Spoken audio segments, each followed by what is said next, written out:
কথা, আমি ওর দিকে একবার তাকাবো না। এই কেসের পুরা তদন্ত তুই করিস। জি, আমাকে কেউ ডাকছিলেন?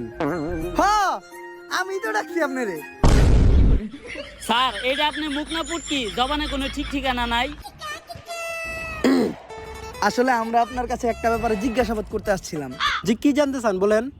আসলে আমি জানতে চাই আপনার চোখ দুইটা এত সুন্দর কেন? স্যার, কি কইতাছেন আপনি? এটা আমরা এই জায়গায় একটা মার্ডার কেসে তদন্ত করতে আইছি।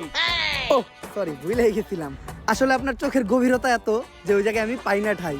আপনার চোখের দিকে তাকাইলেই সবকিছু ভুলা যাই। আচ্ছা, এখন আসল কথায় আসি। রিসেন্টলি এমপির ছেলে মার্ডার হইছে, তো ওর সাথে আপনার কি সম্পর্ক ছিল? ও তো আমার বয়ফ্রেন্ড ছিল।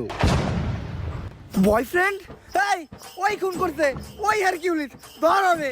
স্যার, ও তো আমার বয়ফ্রেন্ড ছিল, এখন তো নাই, এখন তো আমি সিঙ্গেল। সিঙ্গেল? আমি জানতাম তোমার মতো একটা মায়াবী মেয়ে কখনো খুনের